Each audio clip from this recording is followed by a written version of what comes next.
पुणे म्हणजे फक्त एक शहर नाही, तर इथे आहे पॉवर, पैसा आणि प्रचंड श्रीमंतीचे एक खतरनाक कॉकटेल।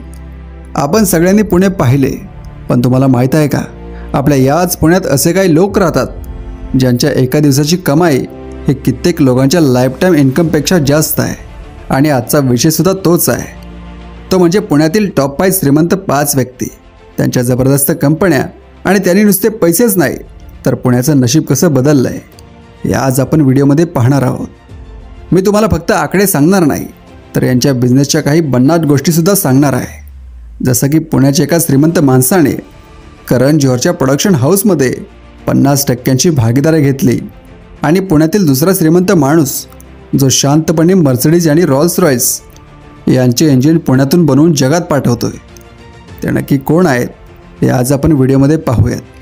पुणे शहर आता भारतातलं 8वं सर्वात श्रीमंत शहर बनलं आहे आणि गेल्या वर्षी पुण्यातील 1-2 नाही तर तब्बल 14 नवीन उद्योजक थेट अब्जाधीशांच्या क्लबमध्ये सामील झाले आहेत। म्हणजे पुण्याच्या श्रीमंतीचा ग्राफ नुसता वाढत चालला आहे। आता सुरुवात करूया त्या व्यक्तीपासून जो सध्या फक्त पुण्याचाच नाही तर संपूर्ण भारताचा वॅक्सिन किंग आहे, तो म्हणजे सायरस पूनावाला। 2024च्या आकडेवारीनुसार सायरस पूनावाला यांची एकूण संपत्ती 2,89,800 कोटी रुपये इतकी आहे। हा आकडा इतका मोठा आहे की पुण्यातल्या पुढच्या 4 श्रीमंत व्यक्तींची संपत्ती जरी एकत्र केली तरी पूनावालांच्या एकट्या संपत्तीच्या जवळपासही पोचणार नाही। पूनावालांच्या या प्रचंड श्रीमंतीचं कारण आहे त्यांची कंपनी, ती म्हणजे Serum institute of India. He company फक्त भारतात नाही तर डोसच्या संख्येनुसार जगातील सर्वात मोठी लस उत्पादक आहे। कोविड-19च्या काळात ज्या कोविशिल्ड लसीचा जगाला फायदा झाला ती लस याच कंपनीने बनवली आहे। तेव्हा तर ही कंपनी जणू 24 तास नोटा छापायची मशीन बनली होती। नुसत्या 2024च्या एका वर्षात त्यांचा महसूल 25,646 कोटी होता। सायरस पूनावाला यांनी 1966मध्ये सिरमची स्थापना केली, पण त्यांचे पुत्र आदर पूनावाला यांनी कंपनीला नवीन उंचीवर नेलं। आदर पूनावाला नुसते लस बनवत नाहीत तर ते वेगवेगळ्या धंद्यांमध्ये हातपाय पसरत आहेत। त्यांनी मॅग्मा फिनकॉर्प नावाची फायनान्स कंपनी विकत घेतली आणि तिचं नाव केलं पूनावाला फिनकॉर्प। आणि नुकतीच त्यांनी करण जोहरच्या धर्मा प्रोडक्शनमध्ये 50% भागीदारी 1,000 कोटींना विकत घेतली आहे। म्हणजे ते आता वॅक्सिनच नाही तर फायनान्स आणि बॉलिवूडसुद्धा सांभाळणार। नंबर 2वर आहेत अभय कुमार फिरोदिया।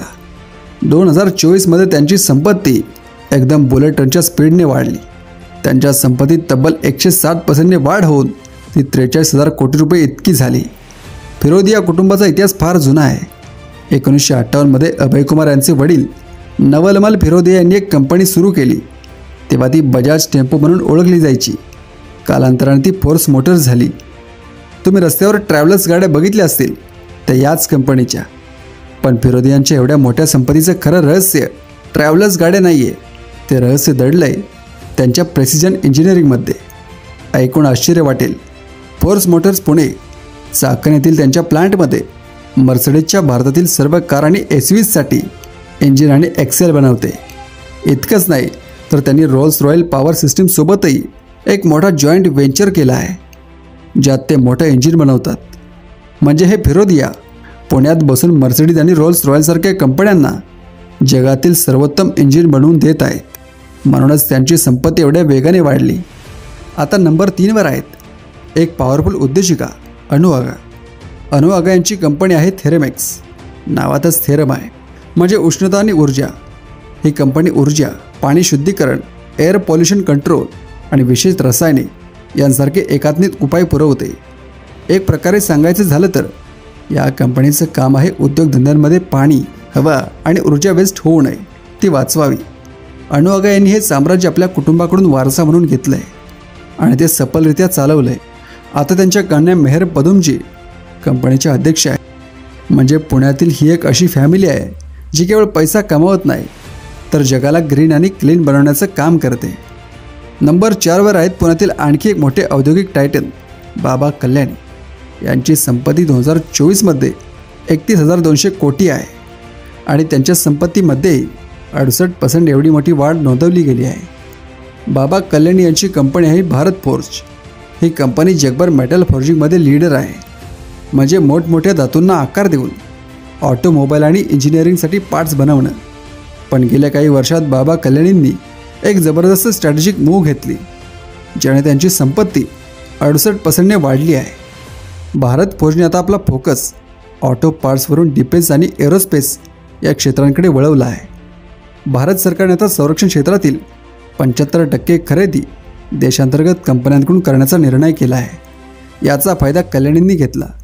भारत फोर्जची उपकंपनी कल्याणी स्ट्रॅटेजिक सिस्टीम सध्या आपल्या सैन्यासाठी 25 टनांखालील लाईट टँक विकसित करत आहे। हे लोक नुसते टँक नाही तर लाँग रेंज तोफखाना बॅरल संयुक्त अरब अमिरातीला निर्यात करत आहेत आणि भारतीय लष्करासाठी त्यांनी CQB कार्बाईन पुरवण्याचा 1700 कोटींचा मोठा करार केला आहे। म्हणजे बाबा कल्याणी आता साधे ऑटो पार्ट्स बनवणारे उद्योजक नसून देशाच्या संरक्षणाचा आधार बनले आहेत। त्यामुळे पुणे आता फक्त ऑटो हब नाही तर डिफेन्स मॅन्युफॅक्चरिंगचं पॉवरसुद्धा बनतंय। टॉप 5 मध्ये शेवटचे आणि तितकेच महत्त्वाचे आहेत सतीश मेहता।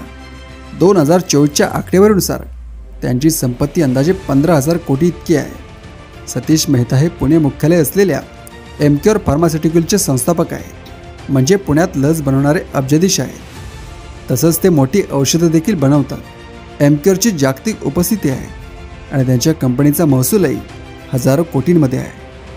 आता हे टॉप 5 श्रीमंत व्यक्ती सोडून अजूनसुद्धा श्रीमंत व्यक्ती आहे जे पुण्याला अजून श्रीमंत बनवत आहे। क्विक हिलचे संस्थापक कैलाश आणि संजय काटकर, जे क्विक हिल या सायबर सिक्युरिटी कंपनीच्या माध्यमातून अब्जाधीश बनले। सगळ्यात महत्त्वाचं म्हणजे लहान मुलांच्या उत्पादनांची ई-कॉमर्स कंपनी फर्स्ट क्रायचे संस्थापक सुपान माहेश्वरी। फर्स्ट क्रायचं मुख्यालय पुण्यात आहे आणि त्याची व्हॅल्युएशनही खूप मोठी आहे। या सगळ्यांची गोष्ट सांगते की पुण्यातील संपत्ती आता केवळ पारंपरिक उद्योगांमध्ये नाही तर टेक्नॉलॉजी आणि स्टार्टअपमध्येही वाढत आहे। आता आपण फक्त यांच्या पैशांबद्दल बोललो, पण या लोकांनी पुणे शहरासाठी काय केलंय तर या लोकांच्या कंपन्यांनी पुण्यात हजारो लोकांना रोजगार दिलाय, ज्यामुळे अनेक कुटुंबांचा उदरनिर्वाह होत आहे। तर मित्रांनो, हे आहेत पुणे शहराचे श्रीमंतीचे खरे चेहरे। पुणेवाल्यांच्या वॅक्सिंग पॉवरपासून ते कल्याणींच्या डिफेन्स टेक्नॉलॉजीपर्यंत पुणे शहर फक्त वाढत नाहीये तर ते जगाच्या नकाशावर आपलं स्थान निश्चित करत आहे। पुण्यातील या अब्जाधीशांच्या कहाण्या आपल्याला एक गोष्ट सांगतात की सफल होण्यासाठी फक्त पैसा नाही तर अचूक विजन आणि समाजाला काहीतरी देण्याची भावना लागते।